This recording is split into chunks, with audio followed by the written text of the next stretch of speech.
Assalamualaikum warahmatullahi wabarakatuh. Shalom, Om Swastiastu, Namo Buddhaya, salam kebajikan. Salam sejahtera bagi kita semua. Halo, saya Permana Surya Syahputra dengan NIM 2101030148, kelas 2A, mahasiswa Ilmu Komunikasi Fakultas Ilmu Sosial dan Ilmu Politik, Universitas Islam Syekh Yusuf Tangerang. Yang saya hormati Bapak Faisal Tommy Saputra, SIKOM MSI, selaku dosen pengampu mata kuliah Filsafat Komunikasi, dan Anda semua yang menonton video ini. Pada kesempatan kali ini, saya akan memaparkan analisis saya mengenai fenomena pro kontra demo mahasiswa pada 11 April 2022 lalu, guna memenuhi tugas ujian akhir semester tahun akademik 2021-2022. Ini dia videonya.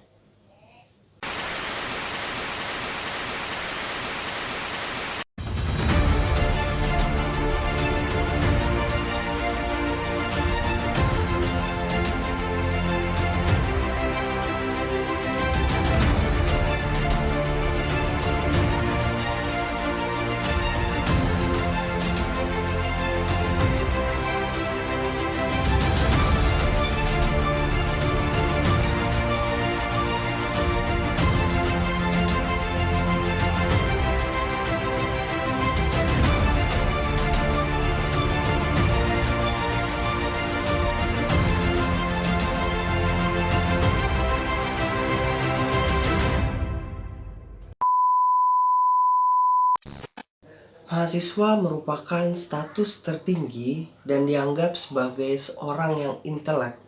Bahkan mahasiswa akan selalu diharapkan untuk bisa menjadi agen perubahan di suatu negara, bahkan dalam bangsa ini. Nah, belakangan ini sedang ramai pro kontra aksi demonstrasi mahasiswa yang direncanakan pada hari Senin tanggal 11 April 2022 lalu. Tentu hal ini menarik perhatian masyarakat Indonesia sehingga ramai diperbincangkan publik. Nah, di sini saya akan menyampaikan analisis pribadi saya mengenai hal tersebut. Tentunya melihat dari kedua sudut pandang antara pro dan kontra dalam konteks ini. Demo besar-besaran yang dilakukan oleh seluruh mahasiswa Indonesia yang dipandu oleh Aliansi Badan Eksekutif Mahasiswa Seluruh Indonesia atau BEMSI pada tanggal 11 April 2022 merupakan bentuk penolakan terhadap beberapa isu nasional yang disoroti belakangan ini.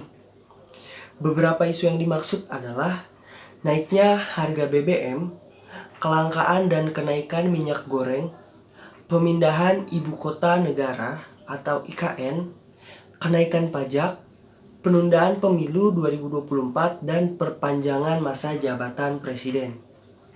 Oke, di sini saya sangat setuju dengan gerakan para mahasiswa ini untuk bergerak dan mengajak seluruh elemen masyarakat untuk bergabung dan mendukung aksi unjuk rasa tersebut.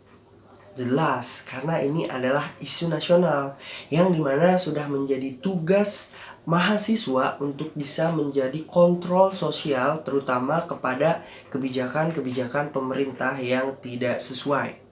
Nah, di sini saya tidak setuju dengan perpanjangan masa jabatan presiden atau 3 periode.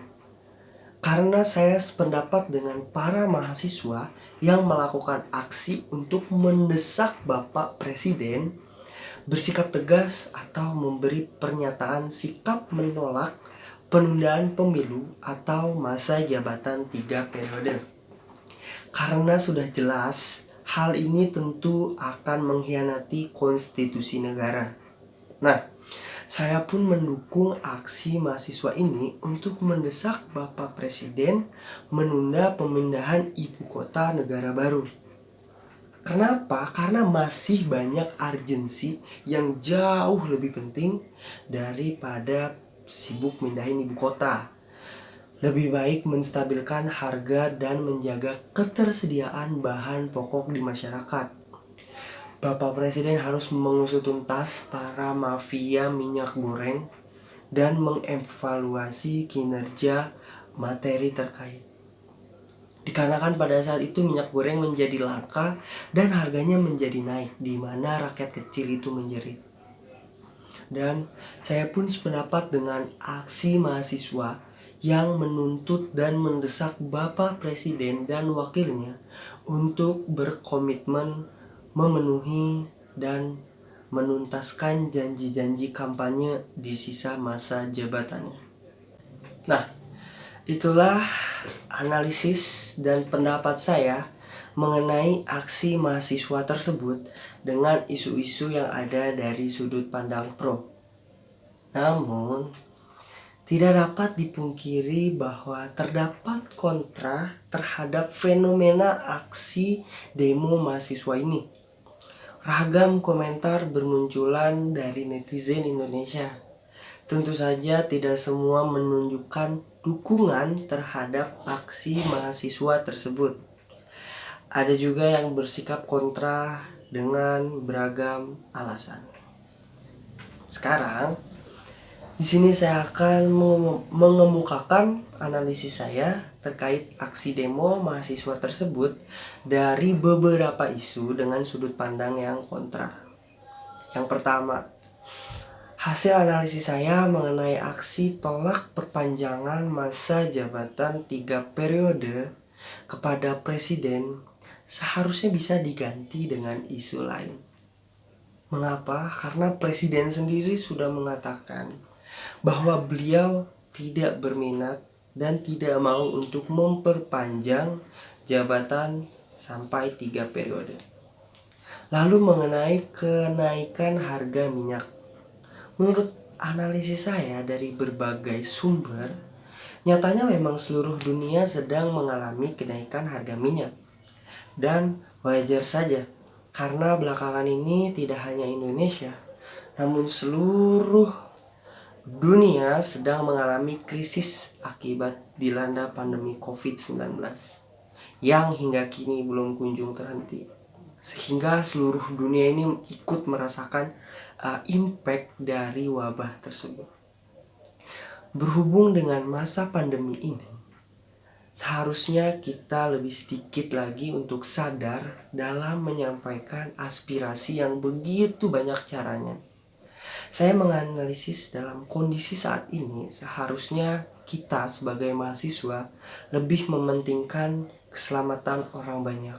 Dengan adanya PPKM, harusnya mahasiswa dapat mempertimbangkan dengan matang sebelum turun aksi ke jalan. Dalam menyampaikan pendapat, peran media cukup efektif saat ini. Menyampaikan aspirasi melalui media online bukan berarti tidak bisa. Nah, terkait efektif atau tidaknya menyampaikan aspirasi secara online, saya menganalisis BEM Universitas Indonesia menjadi bukti bahwa gerakan online juga efektif selain mengkaji tentang isu tuntutan. Masa aksi juga mempertimbangkan angka korban pandemi COVID-19. Dari sini kita dapat mengetahui bahwa ternyata penyampaian aspirasi melalui media secara online itu berhasil dilakukan. Dan yang terakhir, saya menilai aksi mahasiswa ini kurang pas karena dilakukan dalam kondisi bulan suci Ramadan. Nah, itulah tadi analisis dan pendapat saya mengenai aksi mahasiswa tersebut dari beberapa isu yang ada. Oke, terima kasih telah menonton video ini. Jangan lupa untuk di like, komen, dan subscribe. Bila video ini bermanfaat dan bisa menambah wawasan, kalian bisa share sebanyak-banyaknya. Sekian pemaparan analisis dan pendapat dari saya mengenai fenomena pro kontra demo mahasiswa pada 11 April 2022 lalu. Mohon maaf apabila ada kesalahan dalam perkataan saya, karena kesempurnaan hanya milik Tuhan Yang Maha Esa. Ambil baiknya, buang buruknya. Akhir kata, wassalamualaikum warahmatullahi wabarakatuh. Shalom, Om Santi, Santi Om, Namo Buddhaya, salam kebajikan.